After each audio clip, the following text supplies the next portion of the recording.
Earnestly podcast, new EJ loves the internet. How you guys doing? I'm your host, Ernest EJ Christian. I am, to be honest with you, not really in the mood to record today. I'm not in the mood whatsoever, but I'm going to power on.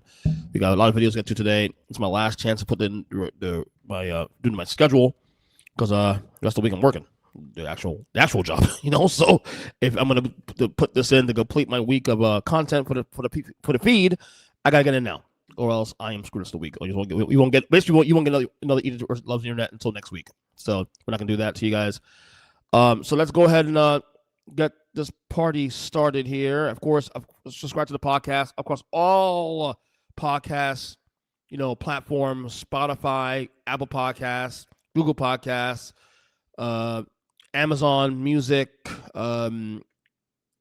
Deezer, whatever the fucking thing, and of course.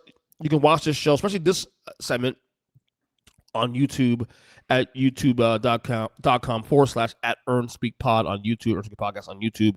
Like I said, not all our shows are video, but all our shows are on there regardless. So let's get to the first video that got my attention this week. Let's bring it up here real quick on the side. Don't mind me. It's almost slow. What's going on with this thing, everybody? Come on, here we go. All right. First video of the show today, we're going to talk about, how about The Miz? WWE's The Miz getting clowned bad by his dad. Check us out. Please know exactly how my parents are. My mom thinks I've never done anything wrong in my entire life, that I am perfect. My father, on the other hand... I always thought he was kind of average. Never expected this to happen with him, ever. I mean, I've been surprised my whole life with him. Thanks, Dad. Wow. That was special. I've been average my entire life. No. This is the same guy that was on the Real World and back to New York back in 2001, man. This dude has done a lot of big things since then, and he's one of the best mid-carders in the history of WWE. He's also arguably the greatest Intercontinental Champion of all time. But yeah, Dad, go ahead and tell me he sucks. Probably a bit, man, but it's funny as hell, though, anyway. Humbling, no matter how great you do. It's a very humbling situation when your parents knock you down a peg, like, hey, listen, you're good, but I thought you've been better. You know what I mean? So, all right, next video here we have for you guys. Jalen Brunson gives his WWE starting five. That's finals MVP Jalen Brunson, by the way. Modern day basketball, I'll put Undertaker at the 5, me at the point guard. I'm going to put Batista at the 3. Because he reminds me of OG. Roman number 2, considering how consecutive he was, I'm going to put Triple H at the 4. So I'm thinking of DX, Triple H. So I'm going to put him at the 4. That's interesting. Clearly, this guy's not really a fan of WWE beyond, I guess, the furthest back he goes is Attitude Era. But, I mean, it's a lot of guys he could have probably put there. Obviously Hogan and I don't play basketball. I mean, whatever. Taker at center is fine. I mean, dude's like, I've heard stories.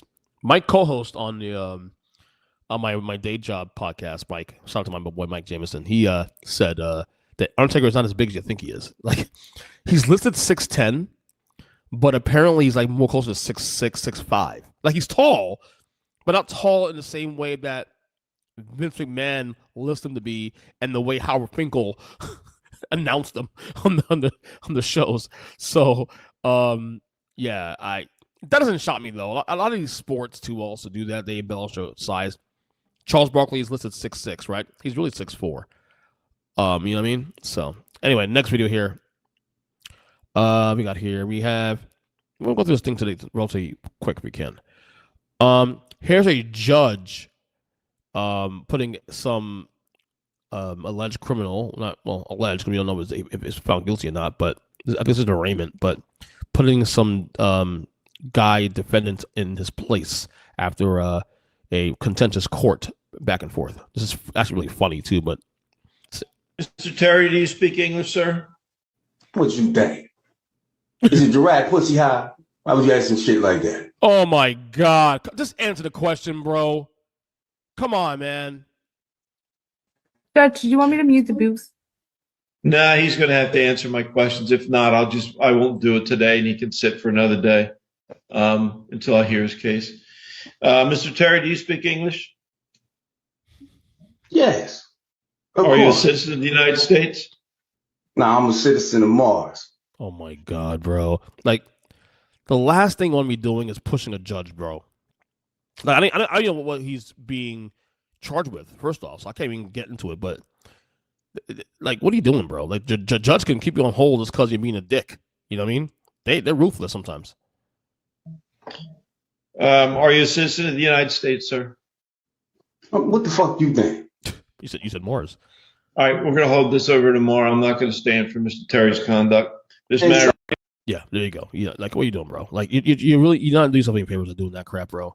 Like, seriously, like, it's not smart. Not smart to piss off a judge, bro, that has your life in his hands. Not smart. That's smart. That's a saying. I don't know what you think about there, bro, but let's do some like serious charges where like he was no bail anyway, which doesn't sound like that was that serious, but I don't know. Anyway, next video here. What do we got here?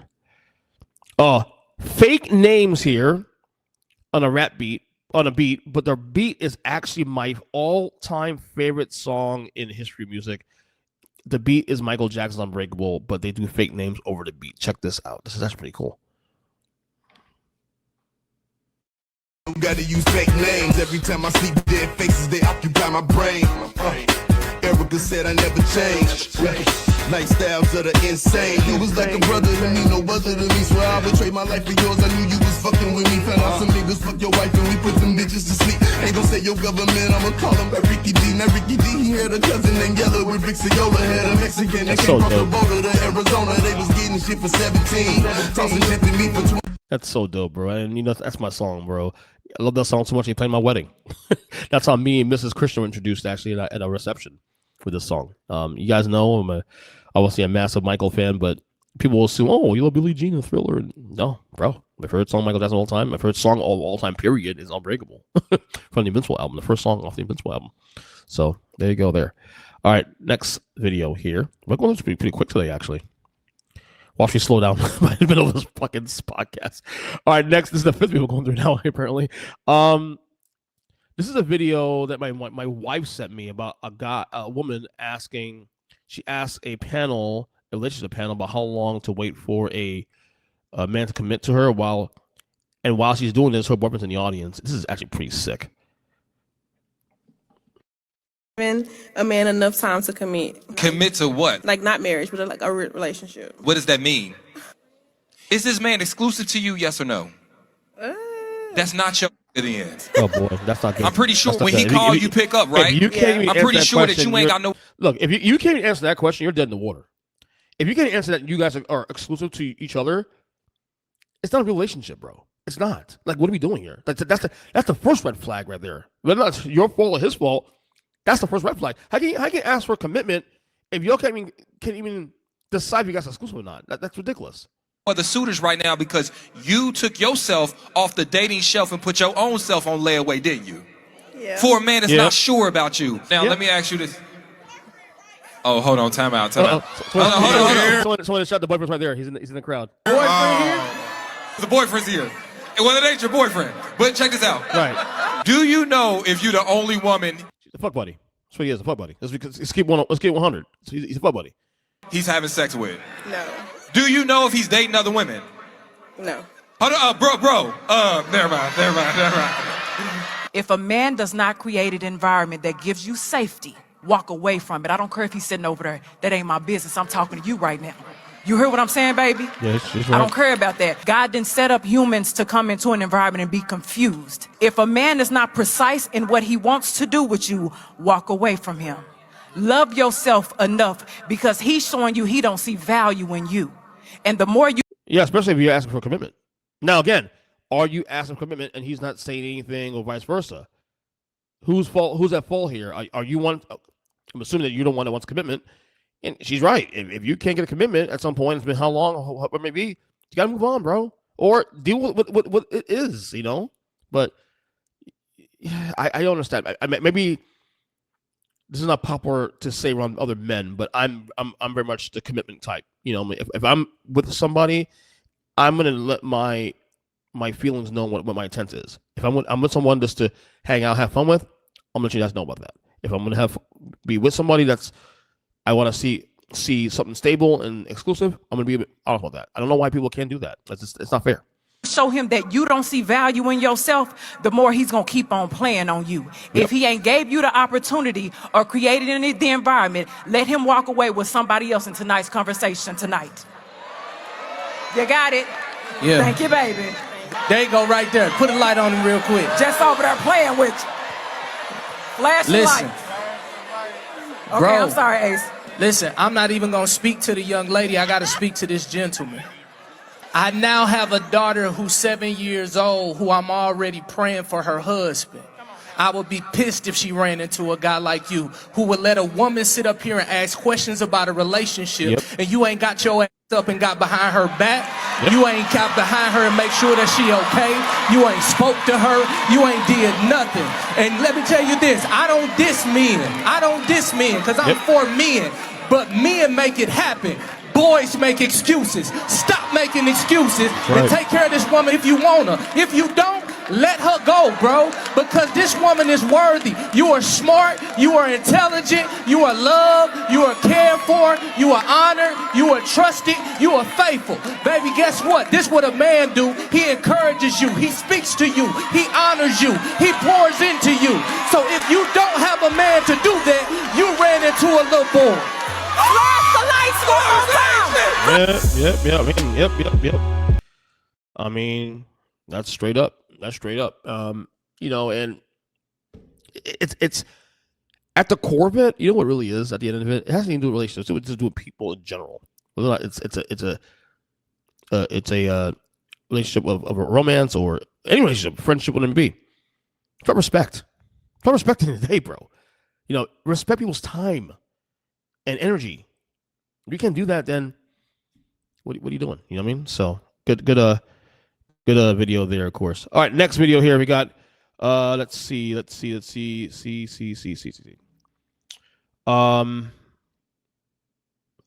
10 metal albums with no skips. This is a good one, actually. Albums with absolutely no skips. Let's go. Tool Enema.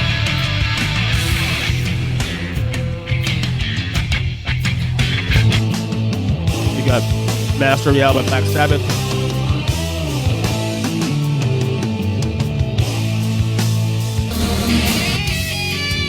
Coming from Hell by Pantera.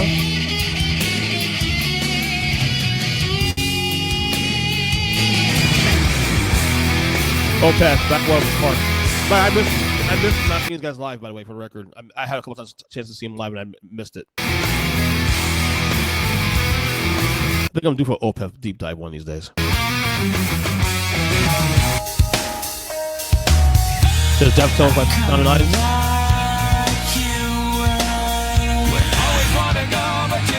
This is definitely on my list. Toxicity, System Down. Definitely top 10 album for me all time, in addition to being an unskippable album.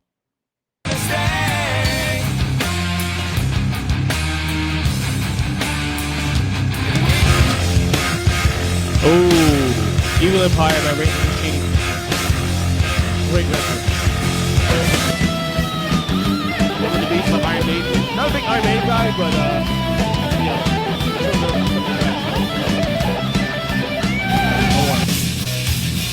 New Order by Testament. Not a good guy necessarily, but nothing very surprised though when Metallica won though. I would have put Metallica Master Puppets in that conversation. You know, I should do that one day. Maybe on the Music Lounge podcast I'll do that. Do my top 10 unskippable metal records all time. Just no number one is Metallica Master Puppets. So it's almost not even fair to even put them on the list because you already know where that's going to go. So, all right, good list there by that woman there. All right, next video here. What you got here? We're going fast to end the show, actually. We make this done under an hour. Cam Newton, Kino 100, Young Mia, about responsibility and how most men carry pressure, responsibility having to do with, just in general. Men pressure, pretty much what Cam Newton's talking about here. Feel sorry for the man. Society can feel sorry for a woman. And that's not to negate or suppress.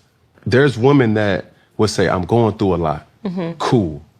Baby, what you need? Mm-hmm. We're going to speak so much life into you and get you up and get you back and get you rocking and rolling with whatever your circumstance is. And your circumstance can be created off of what you did. Mm-hmm. As a man, if I'm wallowing in my own sorrow, and if I'm like, man, I don't feel like doing it, society gonna look at you and like, all right, cool. Nigga, you ain't a man. I got 9 kids. You think they care about if I'm feeling good or not? But that's back to what we were saying earlier, like men don't show that vulnerable side. Like y'all not gonna get online and just, everything is all good. Because really, nobody cares. That's not true. You don't show it. I think it's not because in your. I think in the black community, that's actually a big issue. A lot of black men don't like being vulnerable. This is this thing where, like, if you show vulnerability, it's a sign of weakness. Well, I think it's complete bullshit for the record. But there's a lot of that, especially in the manosphere too, also, where, like, crying is wrong and showing tears is wrong. That's a sign of weakness. I think it's going to be bullshit. Because then when these same men die early of stress and strokes and all this stuff, heart attacks because of stress, you wonder why. That's why I can give 3 shits about what people think about me, and I will at least try to do the best I can. And I credit my wife for this also too, like for help me open up to be more vulnerable. And it took me years to get here. And I'm not all the way there yet either, to be honest with you. But she's the one that ultimately got me there to be more vulnerable as a man. It's important to be open. Mind, it's like they don't care. That's not true. That's what you just told me that earlier. I give you an example. A girl or a woman comes online and says, I'm broke. I just lost everything. Mm-hmm. She can still find someone that can change that dynamic to some capacity in any type of way, right? If a dude says, I'm broke, I done lost everything, instantly he lost all his value. Mm-hmm. If you can't provide... There's a truth to that, actually. A lot of women, I'm not saying women only date men because of what they have, but, women want security. And they find a guy that's broke for whatever reason it may be, whether it's by gambling addictions or just not doing enough, or even just like someone falling hard times, their value lessens in their eyes. You know what I'm saying? So I see his point there. Or do nothing for the people that you come in contact with.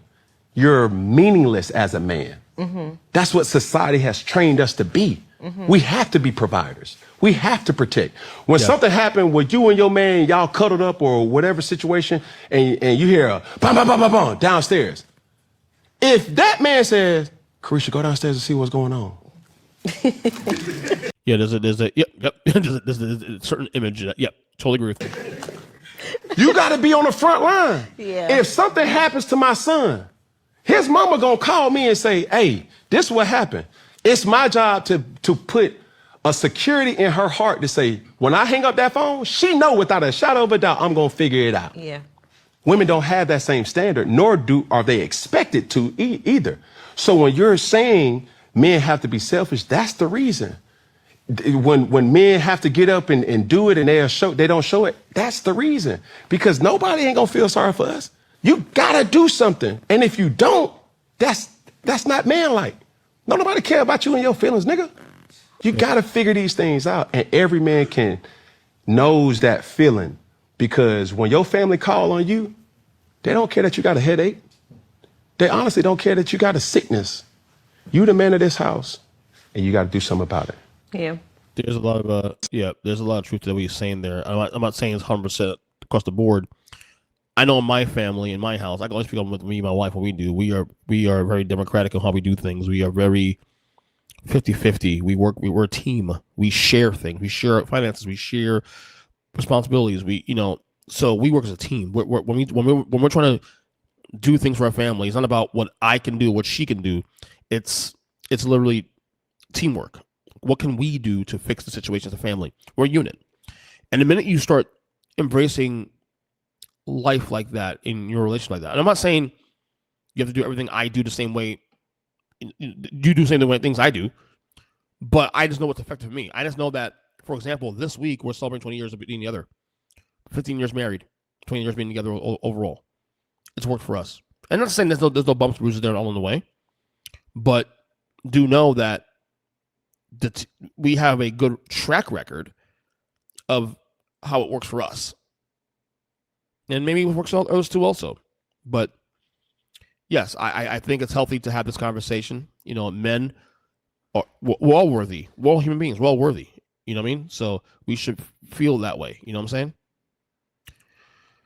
All right, let's get to the next video. Good one, my Cam. That was a good one, my Cam Newton, actually. We should have more discussions about that in the future. All right. Here's one video on the uniqueness of Ron Artest. It was different, though. Like, he threatened everybody in the middle of the game. It was crazy. Yeah. So he was still the same person. Well, I don't think Ron realized it was an all-star game. We just out here trying to have fun. Oh, my mama. Like, Ron was out here trying to play real defense. He was really, and guys weren't passing him the ball, and he wasn't used to that. So he came to the huddle. He was like, yo, you know how you get to talking all fast, and you're like, yo, son, I was out here playing all hard. I'm playing defense and everything. Nobody can give me the ball, son. I swear to God, if I don't get the ball next play, I'm snuffing all y'all MFs out. That's on everything, son. I was like, oh my God. The coach is looking at us. I'm looking at them like, man, y'all better do something with this. Y'all better give him the ball. He sounds serious. I think he's dead serious right now. Let's give him the ball. So they swung the ball to me at the top of the key. Man, I damn near handed it to him. I didn't want to get snuffed out. He seems sincere. Here you go. Here you go, buddy. And that's why Ron Artest. That's when I knew Ron Artest was real. He walked in the middle of that huddle, team full of McDonald's All-Americans, and threatened the life out of everybody. And didn't nobody say a word. Oh my We God. made sure he got some shots, though.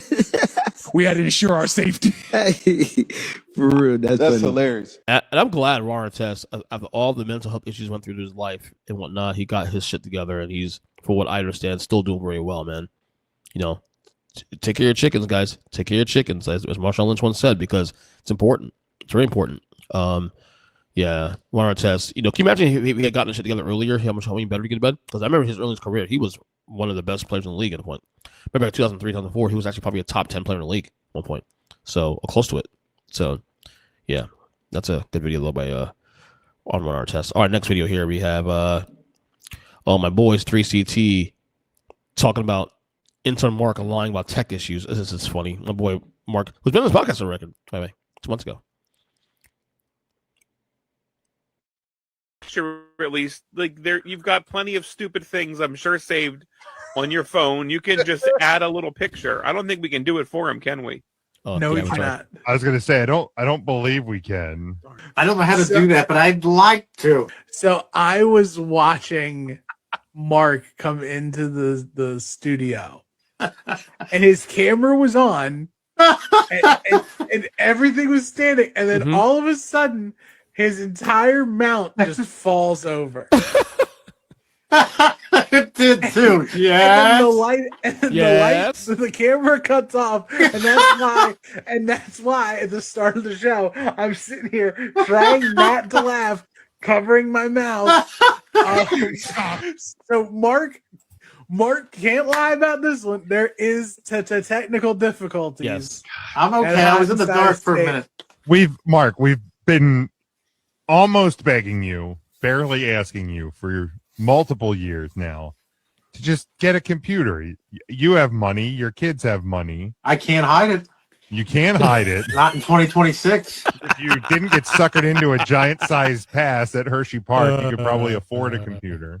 He's waiting to cash all of his tokens in from skee ball.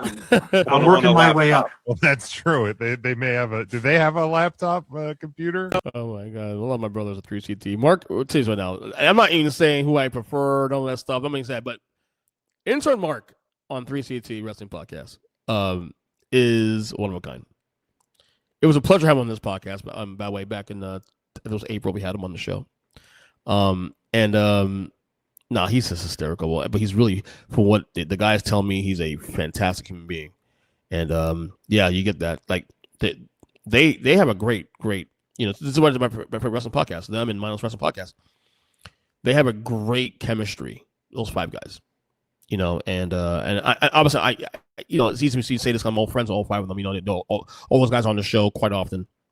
But it really stands to be true. They have fantastic chemistry, and into Mark somehow fits like a glove. It's perfect.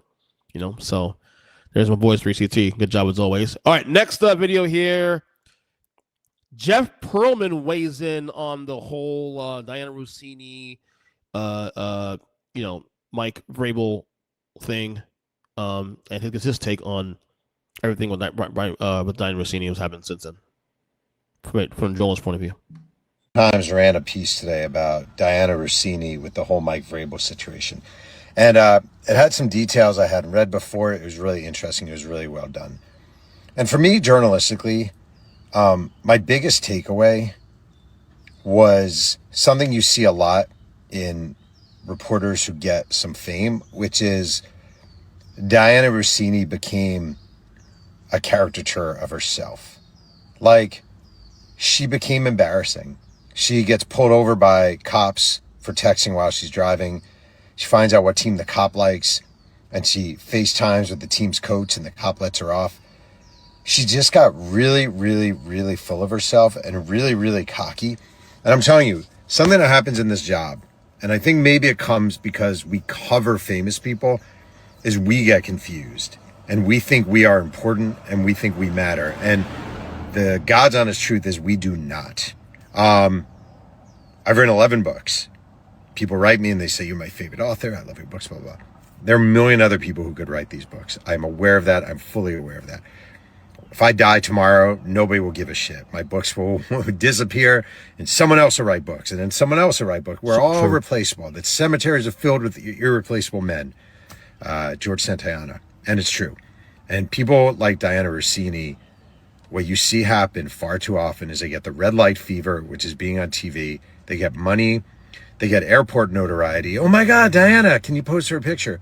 All that stuff. And you forget that what you are as a reporter. You are a relayer of information. That is your job. And like, it's a cool job. It's a great job. Writing books is a cool job. It's a great job. But like, we're not celebrities. We're not famous. We might be recognizable, but we're not famous. We're not celebrities. And what we do isn't that special. What Diana Rossini is doing, breaking news, breaking NFL news, it's meaningless. And so is writing books. My books are meaningless too. I just want to say, like, besides entertainment, it's meaningless. Yeah. It does not aid society. It does not help society. None of the shit we do, Stephen A. Smith, Skip Bayless, Max Kellerman, Wilbon, and, whatever, Kornheiser, like, none of what we do is important. And you have to keep that in mind. You really have to keep that in mind. I'm fully aware that what I do, I am very lucky to have this job, but it's not important. And I think the biggest takeaway from the Diana Rossini piece, is she got confused and she forgot that we're unimportant.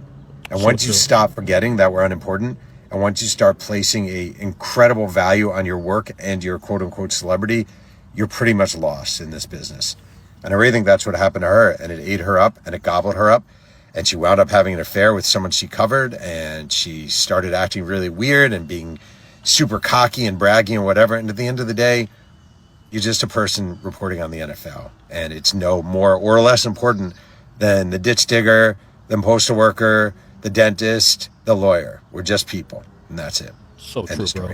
And someone like myself who has done media at some portions of my time, I've been exposed by people who've actually who've done this job, whether it's freelance, whether it's at a bigger network or even at the top of the food chain at ESPN, whatever.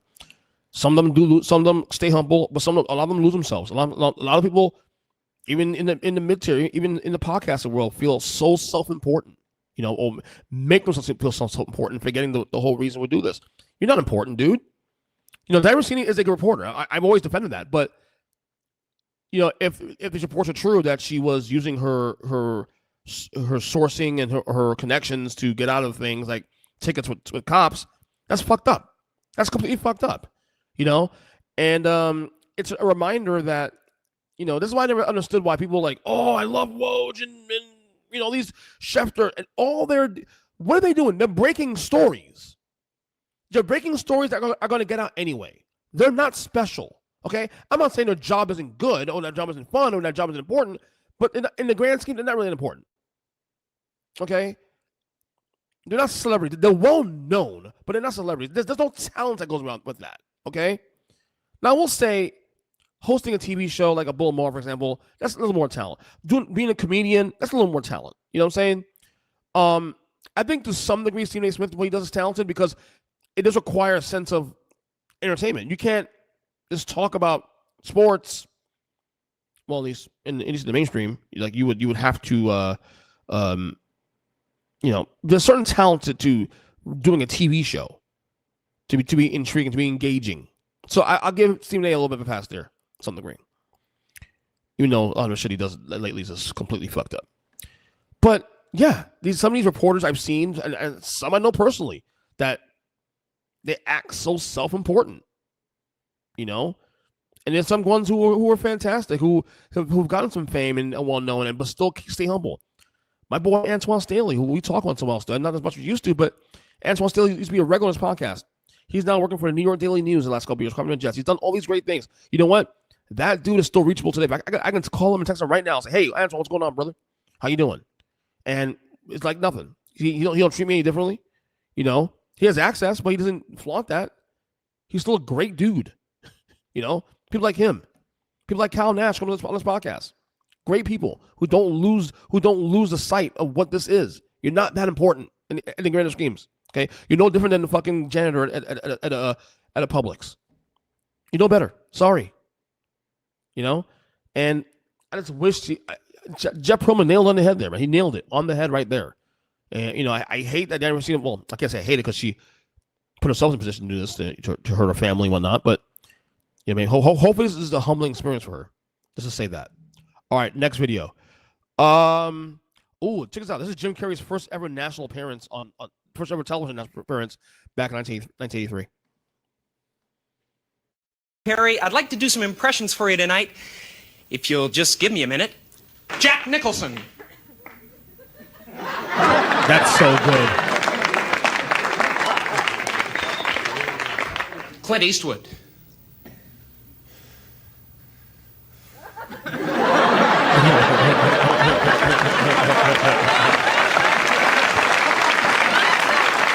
By the way, he's doing facial expressions. So, by the way, guys, this podcast, I know you guys, a lot of people listen to the show on the audio side of things, and I get that, and I appreciate you supporting audio.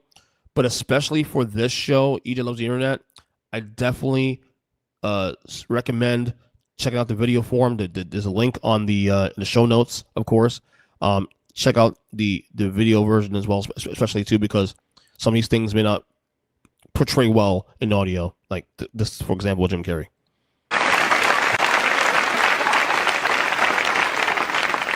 Michael Landon smiling.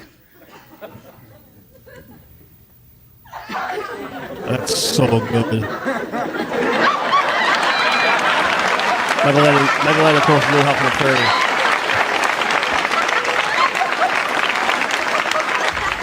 James Dean.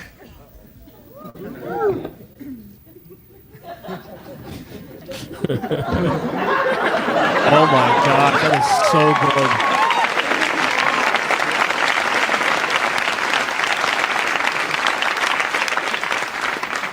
E.T. the Extraterrestrial. Uh-oh. Oh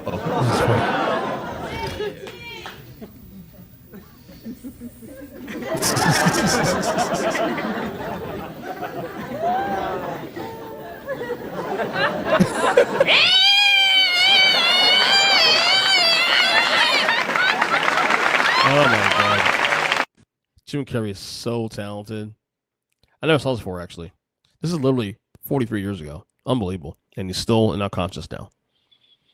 What a star. What a star. Love Jim Carrey. All right, next video here. This is a video, I think this one came out last year, though. It was Kamala Harris on a podcast talking about losing the 2024 election. The day before that you were going to win. I did. And so when did the proverbial penny drop? When I got a call from my campaign manager, it looks like we need 200,000 more votes that we can't find. What I kept saying over and over again is, my God, my God, my God. Really? Over and I couldn't stop. I haven't felt that emotion, anything similar to the emotion I felt that day and for quite some time, other than the grief I felt when my mother died. I knew the consequence of the outcome of that election, and that pained me so. The man is building a ballroom for a bunch of his rich friends while millions and millions of people are about to lose their health coverage. The weaponization of the Department of Justice against political enemies, gutting the Department of Education, lunch programs for low-income children, individual education placement for special needs kids. These are babies, the children who are most in need, their parents who are struggling emotionally, physically, financially. He made a promise that on day one he was going to bring down prices. Prices are higher for groceries, inflation is higher, unemployment is higher. This is about an agenda that is not going to begin and end with one person, and the destruction is profound. There are, however, a small group of people who have access to the power and are close to the power who are doing quite well. The rest, you look what's going to happen in terms of working people. And again, this could have all been avoided if the Democratic Party had done their diligence before 2024. So again, we can sit and complain about the fact of the matter, but you got to sell a message. A lot of people knew this was going to happen, and yet your party. And I'm not even blaming her for this. This is a Democratic apparatus issue because we're still going through the same motions here in 2026, where they're not listening to their own people. You know what I'm saying?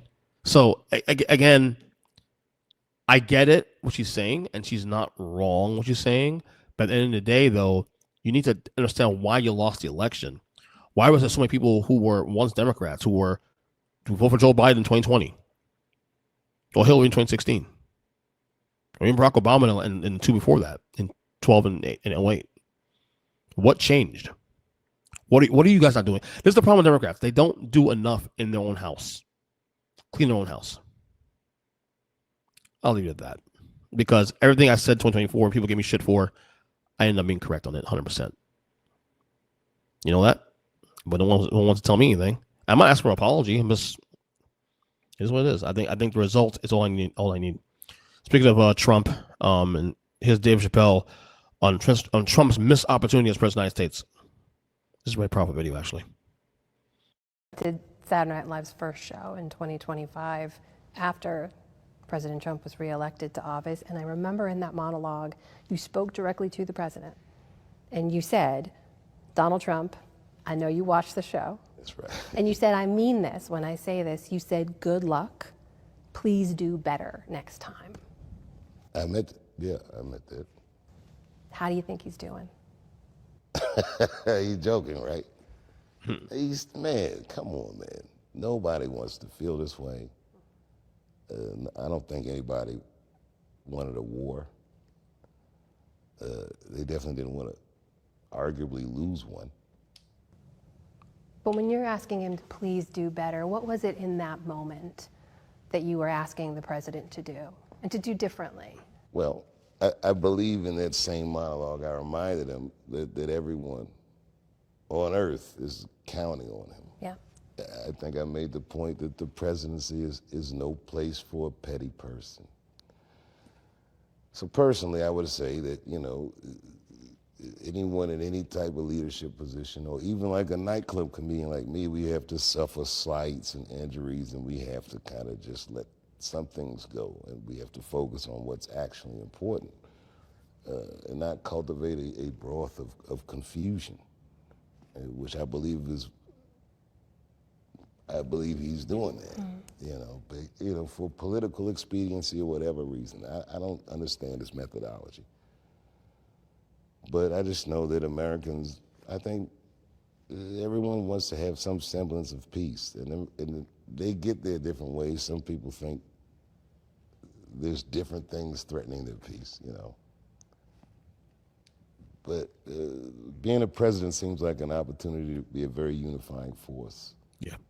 And I feel like perhaps he squandered that opportunity. He did. And it's something likely. It's something, you know, it's funny. Something not to brag here, but it's something I said back in 2017, 2018 when he got elected the first time. And I said, even though I didn't vote for him, let's see what he does here, because he's so different from any presidential candidate we've ever seen in our lifetime, or in any lifetime for that matter. There's no comp to Donald Trump. People say Reagan, no, because Ronald Reagan, while we love his policies, Ronald Reagan in terms of like how he presented himself was very, you know, cleaned up and polished. Donald Trump is not polished in any shape or form, which was the appeal in the first place, you know? And I said this too, because of his background, you know, especially being in Democratic politics, you know, years ago. I said this back in 2018, that he had 2017 rather, he had a golden opportunity to really be a unifying force in a real way where you can actually make real changes. Because the messaging he gave out in some instances was attractive to people, not necessarily the racism bullshit, but more so the drain the swamp and all the stuff. It's attractive. People by nature, for the most part, whether Republican, Democrat, left, right, center, and maybe, don't like or trust politicians anyway.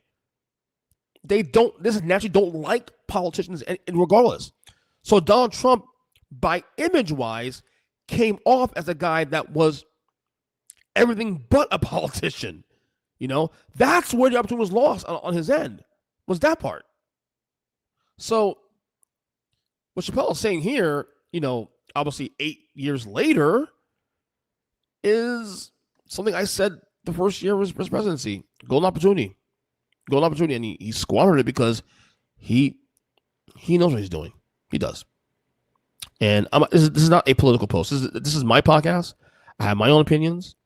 You know, this is not a pro-Democrat podcast for the record. I'm not a Democrat for the record, and you guys know on this show, I have been very critical of Democrats through the years, to the point where I've had my wife and I have fights over that stuff, asking me if I'm a MAGA guy, you know, or friends of mine who think because I platform or have on conservative voice on my show for conversations that it's all of a sudden I'm a Republican or I'm a right winger. So please, spare the bullshit. This is free speech, baby. Okay, on this platform we talk free speech. As long as we have a productive conversation here, you have a the door's always open for my podcast. So that's why I feel about that. And what Chappelle said there is what I've been saying for years, but that's gone. So, all right, let's go to some more videos here. Here's Gary V on his favorite WrestleMania match of all time. Favorite match? I already said it. No question. I mean, WrestleMania 3, Steamboat, even though it devastated, I cried like a baby. I still hate George the Animal Steel. I still hate George the Animal Steel. And he had a green tongue, and I'm a huge Jets fan, so I liked him right away because he had a green tongue and that eating the turnbuckle. That's my favorite match. You know, that is the match. Gary Vee knows what he's talking about, because that is also arguably my favorite match of all time as well too. I think the only match I would probably consider that it'd be that one or Austin and Bret Hart from WrestleMania 13. But Savage Steamboat never gets old, brother. Never gets old. Speaking of Ricky Steamboat, here's a video on why he is very underrated overall. technical wrestlers, they forget about Steamboat, man. We always mention, the Eddie Guerreros, the Chris Jerichos, but for some reason, Steamboat just gets left off the list. And we've got to think back to another great technical wrestler in Macho Man. Rest in peace, God bless you, cream of the crop. WrestleMania 3, Steamboat versus Macho Man. You're talking about two great technical wrestlers. Why doesn't Steamboat get the love that he deserves? In all fairness, I haven't given him the love that he deserves when it comes to those lists. This guy's the real deal. I'll tell you why. I have a good reason why. So he wins the title from Savage at 3, right? But then he goes away because he has a baby. And he refuses to. And Vince says, well, he wants to wants to take time off, extended period of time off, as Intercontinental Champion. Vince McMahon's like, no, you can't do that. Okay, well, I'm going to do it anyway. Okay, cool, fine. Drop the belt to Honky Tonk Man. And Steamboat never got momentum again, and he was out of the company a year later. While Steamboat is still doing fantastic work at WCW years after that, he comes back to WWE in 1991 as the Dragon, but never really caught on in the same way. That's why. Had Steamboat been able to defend his title, have a nice Intercontinental IC title run in 87 after being Savage, I think that conversation changes. I think the circumstances is why he doesn't get the, we acknowledge Savage Steamboat at 3, but who really benefited from WrestleMania 3 in the end? Was it Savage or was it Steamboat? It was Savage. Because Savage parlayed that into, and I did an episode on this show last year about how 1987 was Randy Savage's most underrated run, most important run of his career. Because it set the table for everything after that. Him and Hogan become friends. The Mega Powers were formed in late 87. By early 88, WrestleMania 4, Savage is the guy. Savage is number 1 guy in the company. He's world champion. Has a 1-year title run before WrestleMania 5. Until WrestleMania 5, rather. So, everything in... So a lot of things in life, and especially in wrestling, it's about timing and circumstances.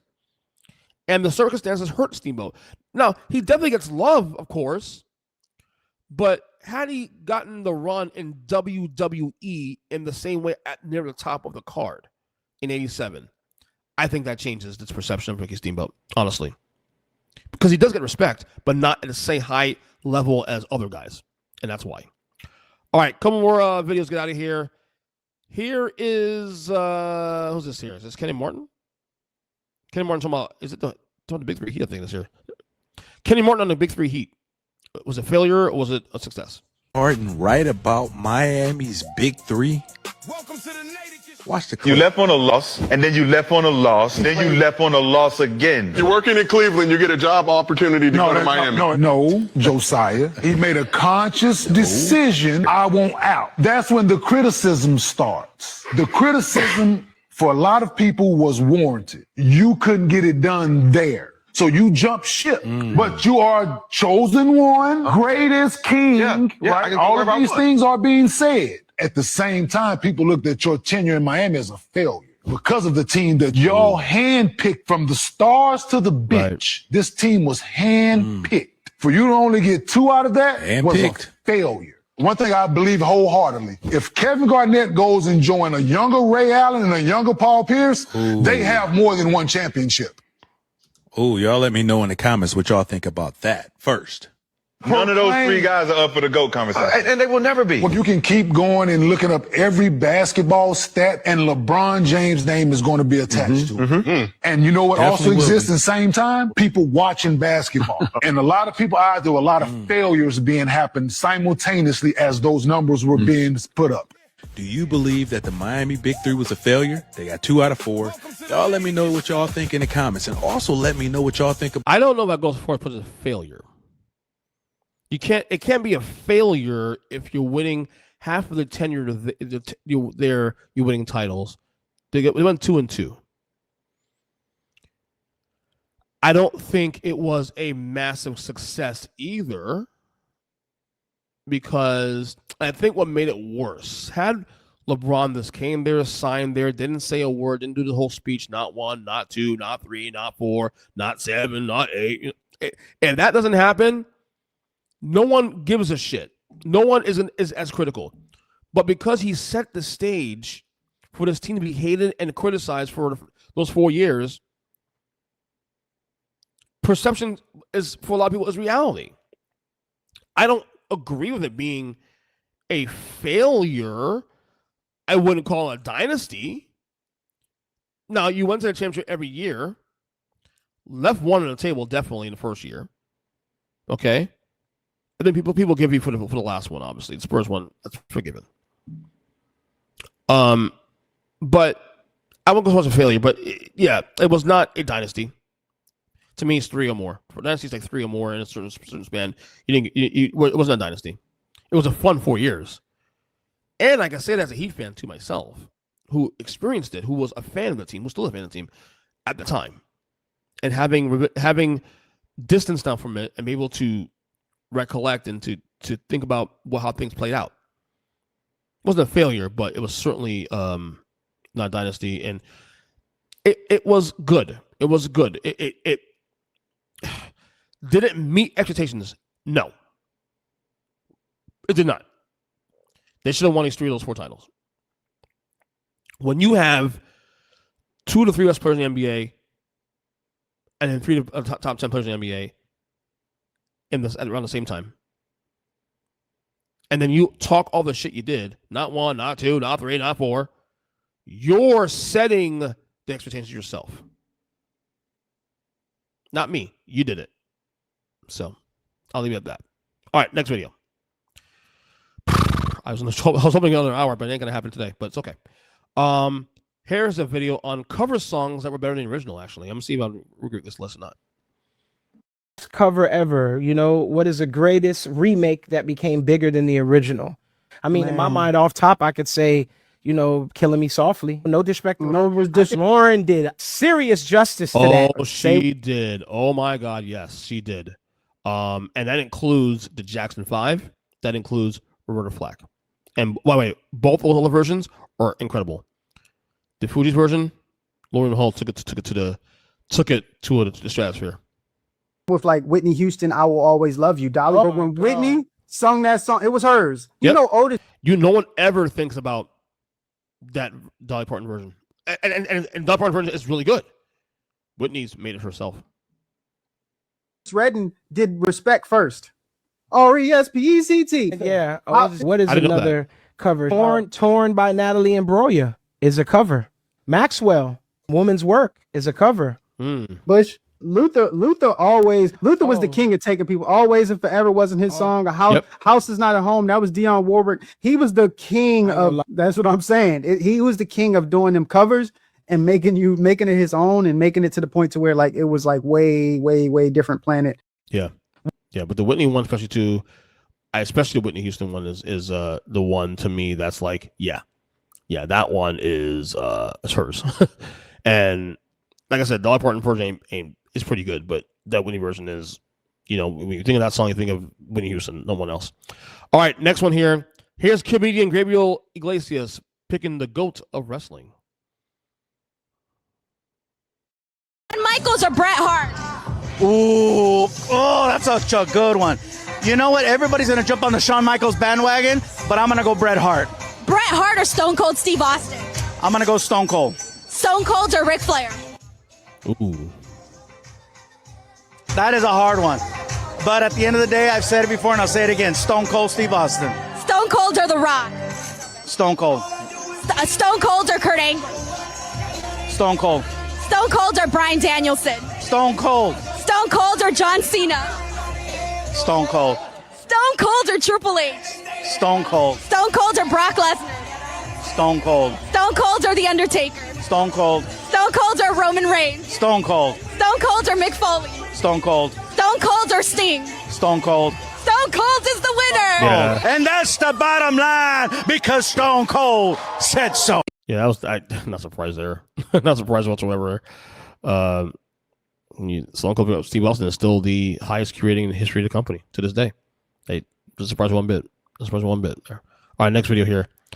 Ooh, here's a comedian talking about the Michael movie and how Joe Jackson was just watch this video. It's hysterical.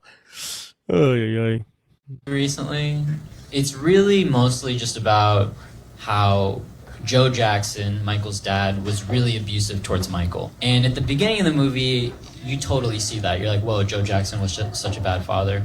But as the movie progresses, Michael just keeps getting more and more pets. Like at the beginning of the movie, he gets a rat, and then eventually he gets an alpaca and a snake. He gets Bubbles, a chimpanzee. By the end, he has giraffes and tigers and stuff. And by the end of the movie, I was just like, I think Joe Jackson was too lenient. I think he should have been way more strict on Michael because, listen, I got hit growing up and I wasn't allowed to have pets. So from my perspective, this movie is about a good father and an ungrateful son. Oh my God. Yeah. See? Well, great. Oh my God, that's hysterical. Of course he's joking around, bro. That's, yeah, it is what it is. All right. Two more videos here? One or two more videos, I think? Yeah, this one here. Last two more videos here. Oh yeah, here's Lars Ulrich talking about, from Metallica, talking about the I think let's do this what does it say here? Let me see. Okay, this is Lars Ulrich talking here about something. Let's see what he says. Oh, okay. This is a dude on the internet playing "The Memory Remains" on Metallica, but in the style of the Master of Puppets album. This is really good. Let me start over again. This is really, really good, actually.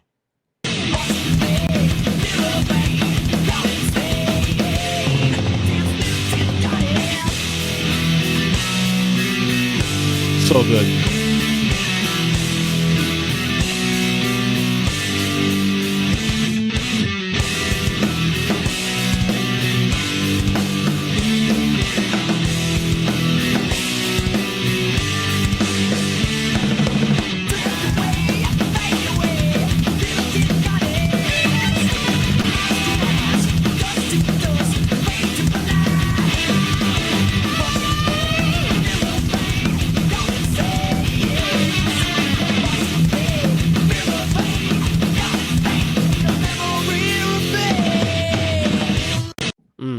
Pretty good, man. Pretty good stuff there. But it's 80s Metallica, not just Master Puppets, but 80s Metallica as a whole. So, okay, last video of the show, and guys, thanks once again for tuning into the 11th edition of EJ Loves the Internet. Last video here is discussing which album they will pass on forever. What does it say here? This is DJ Bear. I don't know. This plays video. Album that you will want to pass on to a young person to know the importance of music, what would it be? Yeah. Yes. It's a greatest hits, but the Bob Marley Legend compilation. If I had... Okay, I have a rule. Greatest hits albums are not real albums. They're cheats. So I would prefer that you choose something that's like an actual album, a project, not like, because it's easy to take people's artists' best work from different projects and put into one. That's easy. Find an actual album of the actual project that are actually we're sending.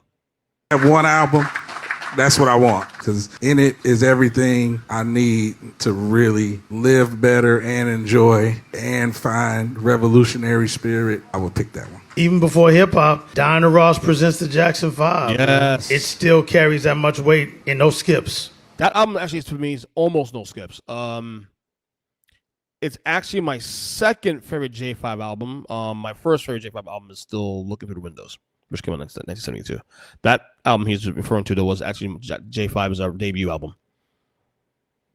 My favorite album of all time is Marvin Gaye, What's Going On. The magic of that album to me is that even though the topics and the things that he talks about at the time were controversial, but he's saying it in a whisper and in a conversational tone. He's not letting his anger overwhelm the melodicness of the song. I'm going to give you two. One is Songs in the Key of Life. Yes. There's so many hits on that album. And I grew up listening to Stevie through my household. Life After Death by Notorious B.I.G. is the most complete hip-hop record I feel in my lifetime. There was so many facets of hip-hop at that time. I think it was the most sonically appealing to my ear. So those two albums, I would pass those on. So I would have to pick two or three. And for me, I mean, Michael Jackson Bad Be one as a pop record. I would go Metallica Master of Puppets as a metal record, and I would go Queen. If I'm looking at diversity of it, even though I'm a bigger fan of Innuendo, I would go Night at the Opera by Queen as the other album I would pass down to my kids. In terms of diversity, and creativity. Innuendo is probably my favorite album of theirs, but that's it for me. Anyway, I am on X at EJ Christian 7. EJ loves the internet. If you have any video submissions you want to turn in, feel free to send them in. At my email at ejchristian7@gmail.com. I will definitely take your videos for submissions. If you're friends with me, of course, you have my text already. You can text me videos of videos that you want me to react to on the show. I'll do that as well too. Also, but again, I am on X at ejchristian7. Earnestly Podcast, of course, all podcast platforms, and especially on YouTube, guys, at youtube.com/@EarnSpeakPod. Until the next episode, we will talk to you guys next week. Enjoy the rest of your week, and until next one, later.